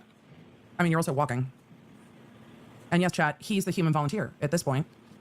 He's like, right, drive your car into me. This is insane. If he got hurt and went out workers' comp, would he have charged the Commonwealth for that too? I'm just curious.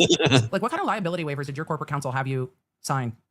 Like, how does your company account for, hey, we're going to drive into you with a car? How Yes. God, I would give anything to hear that sidebar.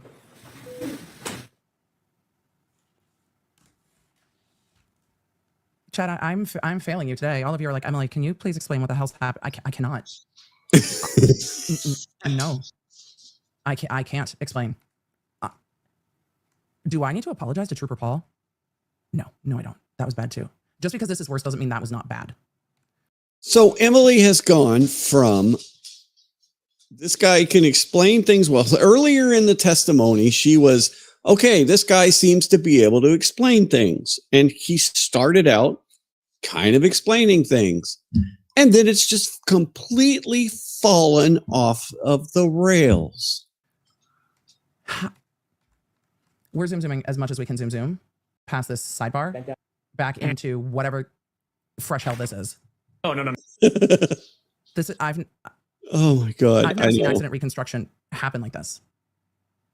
A body breaks the taillight without breaking bones? Are you going to explain that at some point?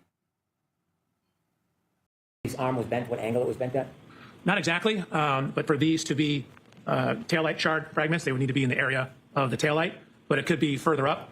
We know from the police photographs that there was a damage to the rear body panel in the area I'm searching here. So it's possible his arm was a little higher up and the glass hit the rear of the Lexus and caused that damage. In the bottom right. I will strike that last It one. is speculative. It's possible. The purpose of the circle is for what, Dr. Welcher? To show, in this case, primarily the location of the lacerations up on the arm. Oh, for all of you asking, how can it be January? He's doing this in Long Beach, California. That's what Long Beach looks like in January. So a lot of you are like, Emily, how are they doing this in January? It's in Long Beach. So, yeah. The upper part of the arm, it's looking at. In no way were you trying to. Okay, that's marks. All right. I think. In no way. So there, again, this is the evidence marker. There was a horizontal scuff. We know Mr. O'Keefe had blue jean type pants on, about 2 miles an hour. Same objection. All right. I'm going to zoom past the objection. Onto my arm. This is going to be a bit repetitive. Yellow paint. I'm terrible with that. Slide 116 now. It was 115. Thank you. Slide 116. What I've done is I've taken these yellow lines to show the extension of. This is so insane. Wearing the same clothes as John O'Keefe and letting a car run into him to show whatever is just. Now we're going to get into the opinions on Mr. O'Keefe's right arm and forearm regarding its orientation relative to the broken taillight on the defendant's Lexus. Yes, may I read my report, my opinion? Okay. The location and orientation of the laceration on John O'Keefe's right forearm and arm are consistent with the geometry and orientation of the right taillight of the Reed 2021 Lexus LX 570. After considering how do you hit your arm enough to break the and he doesn't even tell us, never in his testimony do you hear how much force it takes to break a taillight. He never studies how much force it takes, just that it's inconsistent with the thing. Subjects that we discussed. The text data, analyzing the touching between the defendant's Lexus and Mr. O'Keefe's car, and then your demonstrations regarding the injury to Mr. O'Keefe's right arm. Did you consider further evidence in reaching any conclusions as an accident? Just know that I want to rant for a very long time that last trial ARCA was not allowed, even the biomedical engineer was not allowed to opine about the cause of injury to John O'Keefe's arm, and yet suddenly here we are with opinions about the cause of the injury to John O'Keefe's arm. Like all of a sudden, now that's fine. Like all of a sudden, and he's reading it in, just reading it right in. What the fuck? So his opinion is consistent? Degree of engineering certainty. I needed to hear that again. Lacerations on Mr. O'Keefe's right arm and forearm regarding its orientation relative to the broken taillight on the defendant's Lexus. Yes, may I read my report, my opinion? Okay. The location and orientation of the laceration on John O'Keefe's right forearm and arm are consistent with the After considering these three different subjects that we discussed, the text stream data. So not the analyzing- injury. I Not just the can't injury. even. The location and orientation of the injury to John O'Keefe's arm is, so that's a nuanced different. That's a nuanced difference. Yes, it is. The location and orientation of the injuries to John O'Keefe's arm is consistent with the geometry of Karen Reed's Lexus. Demonstrations regarding the injury to Mr. O'Keefe's right arm. Did you Now we're consider gonna- further evidence in reaching any conclusions as an accident reconstructionist and a biomechanical engineer? He's a biomedical engineer. Could you turn us to slide 124, please? I don't think he can turn us to slide 124. I don't know what is happening. Everyone is shuffling paper. So this is the clunkiest, some of the locations wildest. of the physical evidence. Oh my God.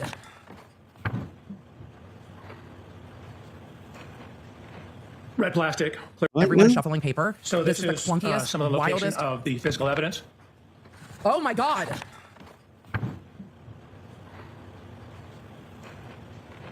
Red plastic, clear plastic. How? How do you know that this is where they are? How do you know that this is where they are?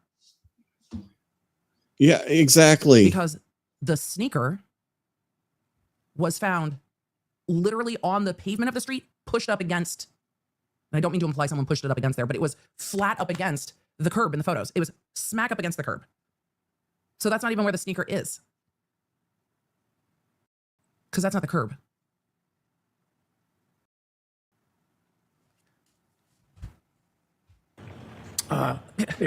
His point of rest was indicated Even to the be Blue 7 feet Jays off the roadway. outside are mad at this point. There was a sneaker that was found near the curb. It was literally against the curb. There were like touching the various curb. fragments of taillight found in the snow on the morning of the incident, as to the afternoon of the incident. Yeah, there's no way he can tell that. There's no way he can tell exactly where those was. That's bullshit. The date? Yes. Oh, sure. So there were various fragments of the taillight that were ultimately pieced back together. Was later identified as I was in the way. Mr. O'Keefe's right shoe. Look at that. Slide number, Dr. Wilson. Yes, ma'am. 127 At the curb. with pedestrian impacts. Of a broken glass. So at some point, he even tries to say that the head injury. Sure. So at the bottom, it indicates where it's from. So This slide is titled Evidence Reed Lexus Hit John O'Keefe from the Welcher PowerPoint. this was from a presentation I gave John O'Keefe. looking at pedestrian injury biomechanics back in 2005. This is a slide from a presentation that you gave in 2005. I gave looking at pedestrian injury biomechanics back in 2005. And This what is it's showing insane. is So how can a slide that from something in 2005 say evidence Reed Lexus hit John O'Keefe? How? where my God. common injuries and pedestrian impacts. So what it shows is head injuries are the most common injury in pedestrian impacts. So on the right-hand side, it's all injuries. You can see of all the individual study. The middle section here That slide looks like somebody's cramming for an exam. is from Mr. O'Keefe's autopsy report. The lower right diagram, the green line represents the fracture lines, predominantly here, at least in the base of the skull. So in the biomechanical Chad. and forensics, That's on the just court means camera. the legal-related, scientific It's actually on this expert. industry, there's something called hat brim line or hat line analysis. And what it is it's looking at Those should be on separate slides. where the hat line you can imagine is where the brim of Camera the hat caught would it be. fast. And what it is, it's literature that's looking at where head So that was slide 131. injuries from falls commonly occur. I'll strike. I'm going to strike. I'm going to strike. Yes, yes. Thank you, Your Honor. So that was slide 131. No, that was 132. I moved it because you said take action. Your Honor, one more request. Do not take that into consideration. So, jurors, when I strike something, that means don't pay any attention. This is the next slide. If you can continue. Sure. So I provided peer-reviewed scientific literature that looked at a metric where they were publishing research trying to delineate falls versus blows or assaults. And so this metric is in that scientific literature. They looked at a total of 400 different events, 235 falls, 165 assaults. And so you can see where it says mandible. So mandible is your lower jaw. Can you enlarge that a little bit, please? Your Honor, pardon the interruption. I'm moving to strike. Yeah, let's take that slide down. I'm going to see you in sidebar, please. They are going to sidebar, and past sidebar, the clunkiest. I don't know if they let the jury out or not, but he said they're going to talk to him in open court just for a minute. Is there any objection? I have no objection. It's not just the Commonwealth that had headings that were argued. 124 through 138. They're is on the that record, which accurate, is why I'm Counsel? not zooming. 133 is a blank slide. Okay. So So from 124. Triple M, you do not have that. They had 5 days. Okay. So if you could do that for us, crazy. Dr. Welcher. This is Doing it right now. crazy. So the jury's out. They are dealing with They're getting the, which doesn't surprise me because they zoomed out the angle. The jury went out during the sidebar. They are redacting out the slides that are being shown. I don't know why this wasn't addressed Not on the before. record, Chris. Being taken down by the court reporter. By the court reporter. This is insane. So now they're It's up. Is it ready, Dr. Welcher? The court reporter looks like she's speaking into a sports protective cup. It does kind of look like that. It is a dictation machine. The rest of this is wild. Dr. Welcher, if you could return to slide 132. Actually, I don't know if it's you. You were being asked 132 the or 133? question. Someone's dissertation on this issue. They were You gave 3 papers in a dissertation on this issue. Did any of them involve paint? creating a analysis methodology to differentiate whether the nature and pattern of an MRS, as you can see at the bottom down here, refers to a simple fracture or multiple fractures. A is no fracture. Mr. O'Keefe has no mandible fracture. So that means we go down I agree with that. this row, which is just a fancy name for a crash test dummy, and dropped it backwards onto a hard surface to look at what happens if you were to, say, fall backwards and hit your head onto a hard surface. So on this particular photograph of Mr. O'Keefe in the upper left, there's noted to be abrasions above the fracture line. In the area, you can't see that at all. You can see, noted to be abrasions right here. Your Honor, I brought a hat. That was the one I used in my What? May I put it on and demonstrate something? No. What? Are you objecting? That's a stage. No, you can't put it on. Okay. So the dude brought a hat similar to the hat that John O'Keefe was wearing. Wanted to put it on in court and demonstrate something. This is insane. Can I put on a hat and demonstrate something?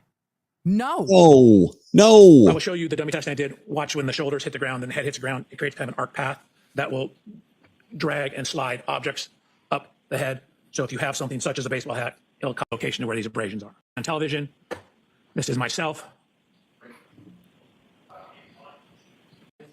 Yeah. That's what the neuro. Very hard surface or hard surface. You'll get shoulders coming in and the head contacts the ground. Me giving me similar instructions, telling them what we're going to do. Sit and watch. Shoulders come in, then the head contacts the ground. What you see is if you fall backwards and land on a very hard surface or hard surface, you'll get extremely high loads on the head. That's what the neurologist said. I have to fact check this. You're going to have to indulge me for a second. The occiput boner. So what you see. All right. This is probably some of the dumbest thing ever. Absolutely. Listen So to this is this. actually kind of a famous study that was published. One of the first studies looking at I'm going to turn this to normal speed because we have to just appreciate what this guy says. head fracture or skull fracture tolerances. So what you see, the portion at the back of your skull is called the occiput boner. So that bone, if you put your hand in the back of your head, is your occiput. So we're looking at. I don't think it's called the occiput. Chat, you're gonna have to. And it's definitely not called the occiput boner. How do you pronounce? I believe it's occipital. The occipital, yes, the occipital. And we have this right here. So let's go ahead and. Occipital. Occipital. Occipital. Is not the occiput boner. So what you see, the portion at the back of your skull is called the occiput boner. So that bone, if you put your hand. And so the chat was even saying a little bit later, well, maybe he said bone or. No, he said boner. He said the occiput boner. Oh my God. Occipital. Occipital. Nope. Hand in the back. So what you see, the portion at the back of your skull is called the occiput, the occiput boner. So that bone, if you put your hand in the back of your head, is your occiput. It's your occiput. Yeah, no, exactly. You can feel it right there. Like I feel that. That's my occiput boner. It's sticking out quite a bit. The boner. Exactly. What the hell is going on around here? This trial just is, oh my God. So Emily is because her I'm husband completely is disassociated from actually a that doctor. testimony, and this man He's a real doctor. Did say what I think he said. I'm going to back this up real quick. For those of you who are new to the chat, welcome. Does this get to happen all the time? No. Why? Because my husband's normally teaching. Dr. B's a maxillofacial prosthodontist and has studied craniofacial pain for quite a long time. And I have a question because she actually has her husband. You didn't, for those of you prosthodontists, Actually bring skulls in. They are teaching skulls. They are not. Oh my God. They are not. Just can't. They are not actual. They are teaching skulls. They have things modeled so he can explain things to people. Oh, and so this he's talking is about so insane. a fall backwards. He called it the occiput boner. And I'm pretty sure that that's not correct because I've always heard it referred to as occiput boner. I love the face he makes. Watch the face he makes. He called it the occiput boner. And I'm pretty sure that that's not correct because I've always heard it referred to as occipital. Well, I mean, it Or does, occiput. it does have a little protuberance there that may be. That protuberance is not a boner, Dr. B. Good God. That is a nub. Oh my That is a God. ridge at best. At the back of the skull. Chad, if I move this, I don't know if you'll be able to hear Oh my it still. God, this is so Dr. B great. can hear it. And then I promise I'll Oh back to my work. God. But it's definitely not the occiput boner.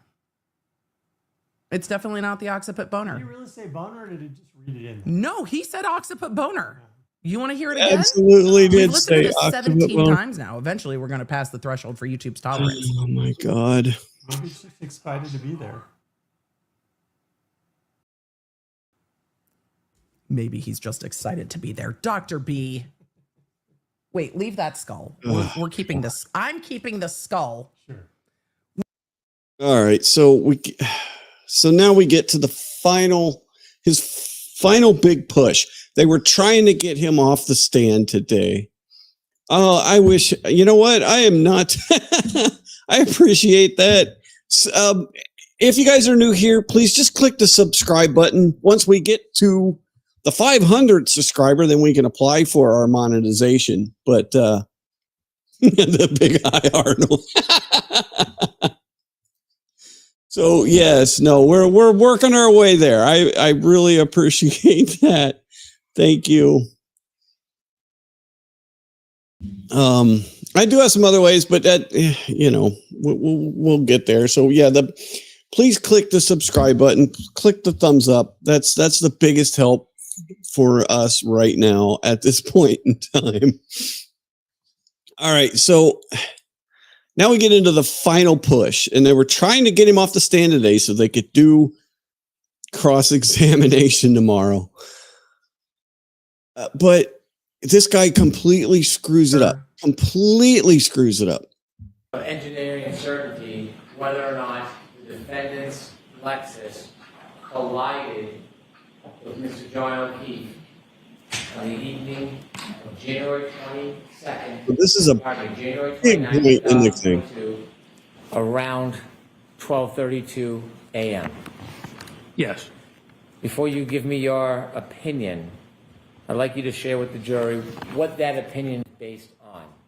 Sure. So it's based on the 130 slides you've seen. It's based on my personal inspection of the Lexus, the correlation of the text stream data with the infotainment data, as well as Mr. O'Keefe's cell phone data. It's looking at, I guess, where the taillight wasn't broken. It's looking at the physical evidence at the scene in terms of taillight fragments, glass fragments, red color in the snow, What? We have the cell phone data, the location and position of the arm lacerations, my testing All right, of so forces all right, I'm gonna available speed this back up falling here. onto a hard surface, published science on the fracture forces associated with falls.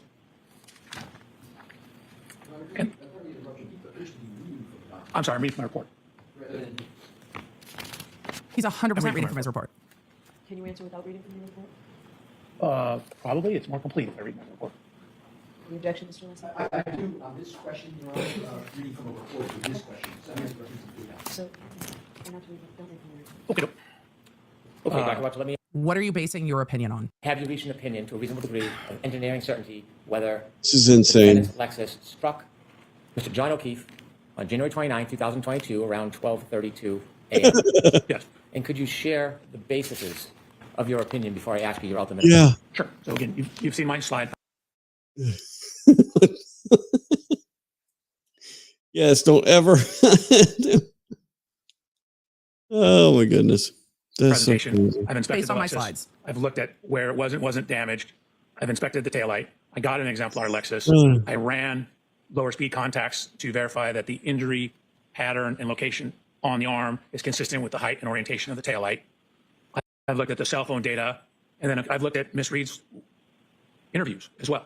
Based on all the evidence you considered, could you share with the jury what your opinion is to a reasonable degree of engineering certainty about whether the defendant's Lexus struck Mr. O'Keefe on January 29, 2022, around 12:32 a.m.? Go into the So she actually said this is a big moment because she actually said overruled. She did not say, I'll allow it, I'll let him have this. She said overruled. She never says overruled. Yes, based on the totality of the evidence, DNA, everything I talked. He has never talked about DNA once. Never has he talked about. I don't remember any part of this thing that said anything about DNA. Yes, based on the totality of the evidence, DNA, everything I talked about, that is consistent with that happening with a reasonable degree of scientific certainty. That is what happened. So I'm going to strike that. I'm going to see counsel's out for just. He just said, dude. That is what happened. So Yes, based on the totality of the evidence, DNA, everything I talked about, that is consistent with that happening with a reasonable degree of scientific certainty. That is what happened. So I'm going to strike that. I'm going to see counsel's out for just. The way this testimony is coming in has been just terribly sloppy for an expert. Alessi has to be so pissed. Oh boy. I've I inspected backed the this up a taillight. bit. I got an exemplar Lexus. Based on all the evidence you considered, could you share with the jury This what is your opinion is just to a reasonable degree of insane engineering? that this is what happened. That's the big port. That's the biggest point right there is when he says, this is what happened. That was when everybody's brain exploded. That was when Alessi's brain just exploded. Certainty about whether Oh my the defendant's God. Lexus struck Mr. O'Keefe on January 29, 2022, around 12:32 a.m. Go into the Overruled. She says Yes, overruled. based You on the said totality it. of the evidence, DNA, everything I talked about, that is consistent with that happening with a reasonable degree of scientific certainty. That is what happened. So I'm going to strike that. I'm going to see counsel's out for just. Here's the issue. Well, amongst many. One, the expert can't give an answer of a ultimate. Exactly. My brain is buffering. I can't quite believe that just happened. You are allowed to give your opinion. It is my opinion. XYZ happened. Where the Right. problem is he said that is what happened. That is a conclusion of ultimate fact that is for the jury to determine, not for an expert. It is an incredibly improper way to answer. An expert should know better. It comes across God. horribly, I think. But to testify that is what happened is It's a huge insane. issue, and it puts the defense in a bind. Do you cross-examine it and try to show, so you've concluded this? Do you, after you strike it, do you ask the court to instruct the jury and yell at the expert, but then it solidifies that more for the jury? Do you move for a mistrial? Because then this just happens again. It puts the defense in a bind when you have experts that elicit things into evidence that they cannot elicit into evidence. And Brennan asked his question in a leading way, but didn't say, what is your opinion? And so the guy answered yes to, do you have an opinion about whether Karen Reed struck John O'Keefe? And then never said Karen Reed struck John O'Keefe with her vehicle or Karen Reed's Lexus struck John O'Keefe. He just said yes because the question was leading. So he said yes, based on the totality of the circumstances, that is what happened. And now they're at side. Oh my God. So they argue this, they kick the jury out. Alessi goes crazy. On the stand. The witness is staying on the stand. All up by 4 because I've already heard you at sidebar. That means both of you will hear from within the next 5 minutes. Go ahead, Mr. Alessi. Thank you, Your Honor. The point number one is the question of whether, based on reasonable degree of scientific or certainty, he has an opinion whether a collision occurred. I'm going to give a dramatic and accurate example that happens in courts all the time equivalent. So Alessi just basically says, you can't do that. Brennan comes back and says, well, yeah, I can. So what Mr. Lisi is arguing is that in their opening statement, they repeatedly invaded the province of the jury because they must have asserted vehemently over and over again there was no collision, over and over and over again. If your entire argument is, Your Honor, nuh-uh, I am going to fall out of my chair. And he just told you that when his expert takes a stand, they'll have abundant evidence that there was no collision. This case is about the collision, but that is not the ultimate issue. The ultimate issue is manslaughter or mens rea for second-degree murder, not collision. They don't get to define the prosecution's case. They do not get to define the prosecution. Your expert can't, I don't care what you argue at this point, your expert can't testify, quote, that is what happened. That is an improper answer. Correct. It is not within the purview of expert testimony. And he's entitled to give an opinion. The text stream data based on... He said, were you listening to your expert? He said, we can't tell where in the text stream data John O'Keefe was hit. That's what he said. I mean, it's a conclusion to a reasonable degree of engineering certainty that the defendant struck Mr. O'Keefe with her Lexus in front of Fairview Road. I am not interjecting the defendant. I always refer to her car, so it is sanitized, her Lexus. I've been careful about that. I don't have to, but around 12:32 a.m. Yes, that is one of the opinions we're going to ask him. Nothing to do with the ultimate opinion of guilt or innocence or whether it's manslaughter or the front or back of a bumper. And there are further slides to emphasize. Okay, well, here it is.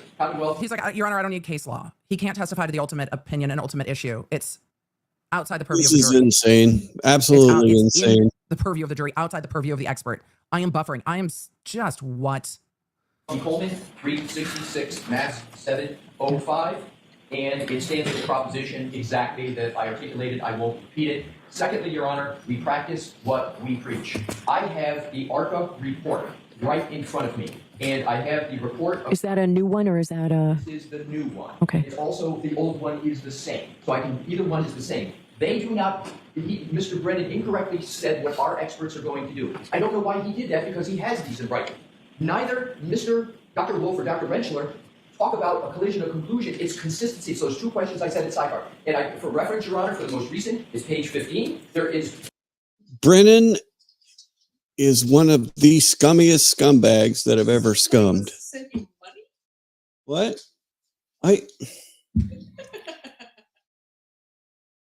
Yeah. That's cool. I know, right? Yeah. Brennan is this is the guy that gives lawyers bad names. I mean, honestly, this is the used car salesman lawyer. This is what a complete. If you remember the Rust case, that was another case where they brought in a defense attorney to be a special prosecutor and she completely screwed it up. Well, we're right back in the same thing because he's just blowing this thing up. It's insane. How is she going to rule? She's probably going to strike that answer, but I don't know. We'll see. We'll see. We practice what we preach. All right, so we will discuss this tomorrow before we start. I'll tell you my ruling tomorrow before we start. I need to go back and see what exactly came in to evidence today. All right, so I'll see you in the morning. All right.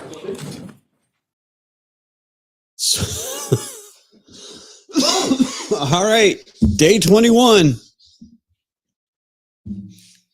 Day 21 in the books. It was another banner day of insanity.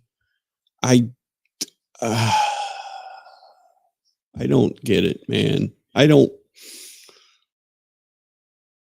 What is the what is this case? What is this case? Who are these people? What in the world is going on? I don't get it. This is crazy stuff. This is absolute crazy stuff. Okay, so one last thing. Well, a couple last things. All right. This was, as Patty said. So it starts on page 124. This was when they were going through the thing. I don't have the whole one in front of me. And we can see the 123. fast forward because I think it shows the crowd. 124 through 138. Is that accurate, counsel? I don't see Paul O'Keefe. That's not Paul O'Keefe. There is no, yeah, you're right. There is no Peggy. There is no Paul's wife. I can't remember her name. You are correct. They are gone. They are not there. So I guess this was, I don't know if they realized that this guy was screwing the pooch so much, or if this was just, I don't know. Tomorrow is going to be probably some of the best lawyering that we've seen in this case. I can just feel it coming on. This guy is, so the stuff that he did to Burgess with his resume, I think unless he has the reports from ARCA, the reports from the other guys in this case, I think he's going to torch this guy. I think from the very beginning, he is going to torch this guy. Yeah, I think it's going to be on tomorrow. As much as just as crazy as this is, as much as this witness just seems nervous and antsy and can't, but he is not going to be able to handle Alessi.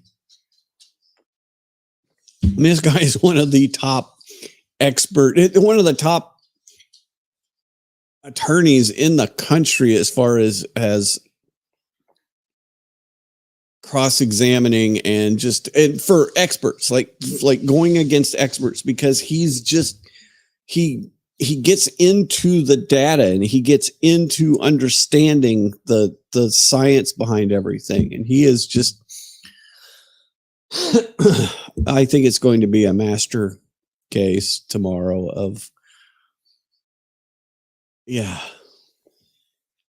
the occipital boner. He actually said the occipital boner. What are we doing? What are we doing? I can't even.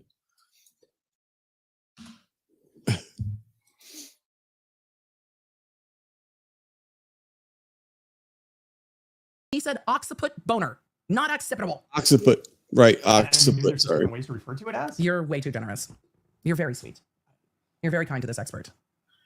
I just wanted you to laugh at him. Okay, all right. Dr. B. Occiput boner. That's what the guy said. Gotta go back to that moment on the screen because you don't get comedy So like what this you in a see, trial. the portion at the back of your skull is called the occiput boner. So that bone, if you put your hand on the back of your head, is your occiput. So we're looking. Just get over. Oh man, you can, so, and even Jessica was saying that to start out the trial today, the press, side was empty. You got that John, the PP guy, and you got Grant that gets every freaking week in the courtroom. Yeah. So what you see, the portion at the back of your skull is called the occiput boner. So that bone, if you put your hand. I can't. I just can't. Occiput. What? This guy is a PhD in biomedical engineering. And he can't pronounce the occipital. Oh my God. Just what are we doing? Oh, Lord. Okay. I think I'm done. I'm going to go get some dinner. Thank you for hanging out. Thank you for the chats. Thank you. Like I said, please press the subscribe button. And as you see, the whole point of this channel is, I've written and directed a little show making fun of the government. And we've got the first few episodes that are all filmed and I'm editing them right now. So I've decided that July 4th will be the release date. So July 4th, 2025, we're going to have a huge party. We're going to have a huge event and will be the release date of the first episode of Mistakes Were Made. So please tune in. I will be back tomorrow night. We're going to go through what I expect to be one of the best cross-examinations of a witness that we have seen in either trial so far, because this is it. This is the culmination. This is the expert witness for the Commonwealth that is supposed to tie all of this together and make their case. And so we'll see what the ruling is tomorrow morning. We'll see what the cross is. It's going to be another crazy day, I'm sure. So, all right, I've got a little short here as on the outro. One of the folks that we've got in our show. So enjoy, and I will see you tomorrow. All right, peace out. Thank you. Introducing Agent William Gray from the Bureau Undermining Misinformation. When it comes to misinformation, Agent Gray knows what's at stake. We're the tip of the spear when it comes to protecting American democracy. We're the front line of defense against those who would see our country crumble. Agent Gray appreciates the opportunity he has to make a difference in the fight against dangerous misinformation. I was a high school teacher for 15 years. Every year I just got more and more miserable. My buddy told me about this new federal agency that was just starting up. I thought that maybe I was the kind of person that this agency could use. And what I would tell you is that I have been seeing what my students post online since before Facebook was cringe. Slurs that they use in Call of Duty chat rooms. Agent William Gray, a dedicated warrior against misinformation. Our mission is to protect our country's important institutions, but we can't do it alone. We need help from people in our community.